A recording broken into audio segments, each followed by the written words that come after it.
Now, a new documentary film about the jailed WikiLeaks founder, Julian Assange, is getting its German premiere at a human rights festival here in Berlin. Ithaca follows Assange's father's quest to free his son as he battles US demands for his extradition.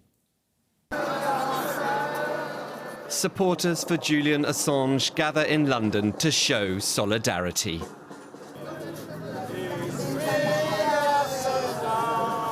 He has strong support from those who are committed to press freedom, not least his former lawyer, now his wife. That this is an enormous, monumental injustice of a man who is being persecuted by the authorities, who are using the coercive powers of the state in order to try to punish him for doing the right thing. The journalist, editor and activist who founded WikiLeaks and who was behind major leaks, including US Army intelligence during the Iraq War, is now at the centre of a news story. Ithaca, a documentary focusing on Assange's father, John Shipton's fight for his release, is receiving its German premiere while Assange is kept in a high-security prison in the UK, awaiting extradition to the US, where he may yet stand trial for espionage. The film has some high-profile contributions and the intensity of a very personal story. We're here, and this has only come about because we have a child in the ship, and we want to get him out. The film explores family bonds and issues of press freedom against the backdrop of Assange's restricted movement, from Ecuador's London embassy in 2010 to his arrest and incarceration in a UK jail in 2019, where he is now awaiting an uncertain future. And I am joined now by Julian Assange's father, John Shipton. Welcome to DW, Mr. Shipton. Thank you. Pleasure to be here. An uncertain future. What are your fears for your son's future, Mr. Shipton?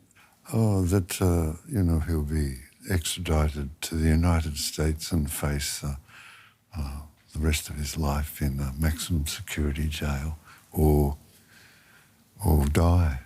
Yeah, that's, in sum, that's it, yeah.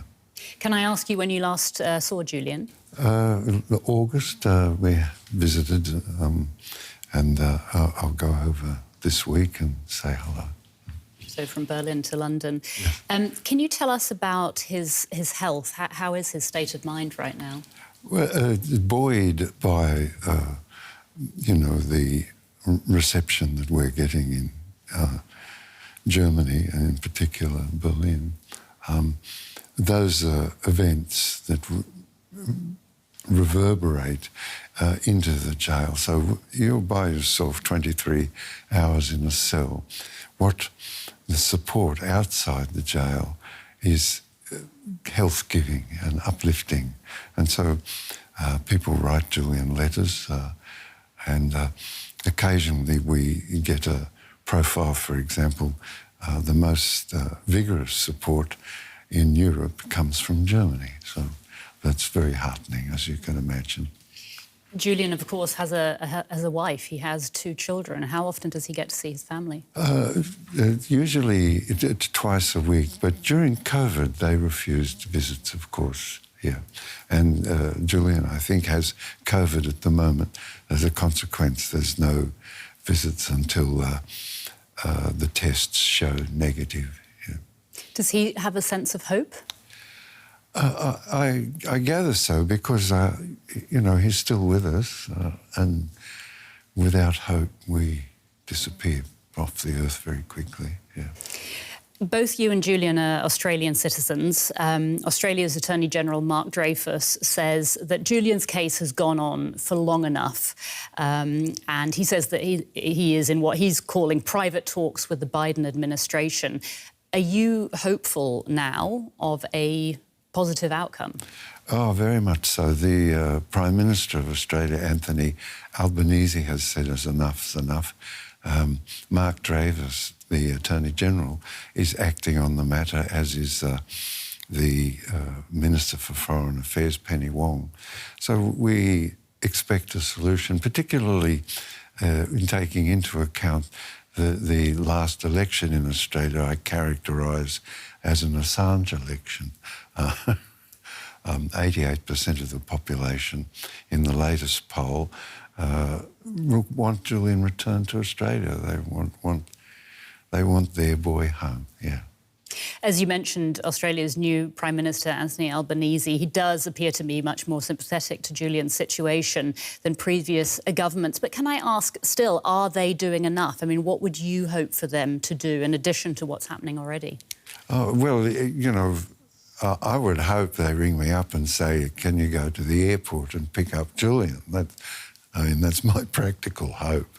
Other than that, negotiations, diplomatic negotiations, are always very private, and I'm not the sort of character to be involved. I was a builder, and so, you know, negotiating between two pieces of timber I can do with skill. However, negotiating with the United States Department of State is beyond my calling. Mr Shipton, Julian has many supporters, as you've said, but he does also have critics.